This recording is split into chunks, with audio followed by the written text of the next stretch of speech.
Found in life that the dog's more loyal than anything on earth, and that you can trust them before people or anything. They're all different. They all have different feelings, and that they have different personalities, and they love you no matter what.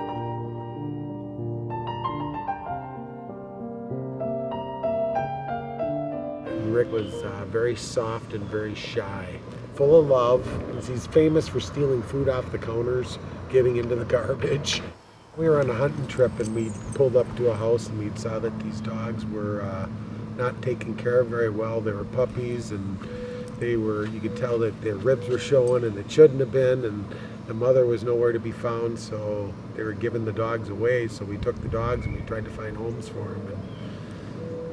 We found homes for all the dogs except for Rick and his brother. This is Max. Max looks just like Rick.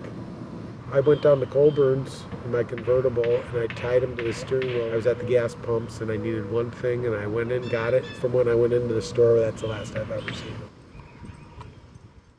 When we lost Rick, it was kind of difficult. We tried looking for him, but we couldn't.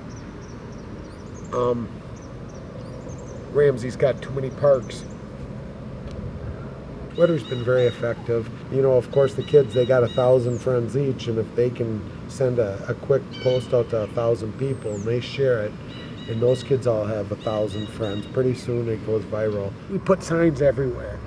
I probably have 75 signs have been put out. I have signs going towards St. Francis, going towards Elk River on Highway 10. I've pretty much got every major corner hit. The signs themselves, when it rains, they get wet, so you got to put them up right or they come down. Replacing all these signs is kind of difficult. When it rains and they come down, I got to race out and put them back up again.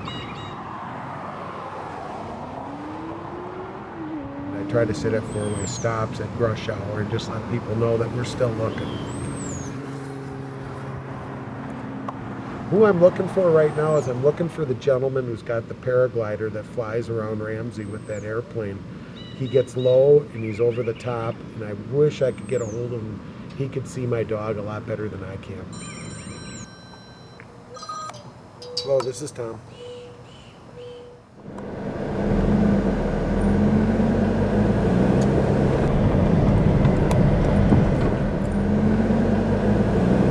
This is part of the problem with trying to find your dog in so many places like this. Twice I've been so close. I was on Ramsey Boulevard in Alpine. It was 10:15. I'd gotten home 5 minutes, and a guy called and said, your dog's on Alpine and Ramsey, just north on Alpine. Raced there, was there within 5 minutes of him seeing the dog, and we couldn't get the dog. And then when we were putting the big sign up over on St. Francis and 116 Bunker, I later found out that the dog, heck, we could have shouted from the sign and he could have heard us. He was right down on the construction down there. He'd been staying down there for the week. So it's kind of hard when you've been so close. It's like when someone calls you and you were just down that road 5 minutes earlier and he's gone.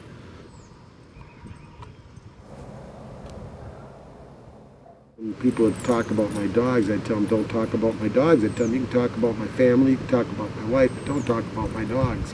And they would laugh, and my Freddies would look and say, he's serious now.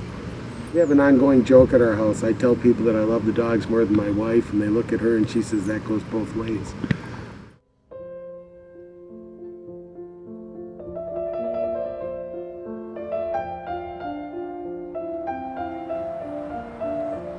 I want people to know we're still looking.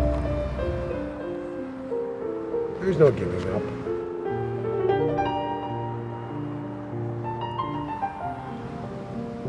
We'll always look for Rick.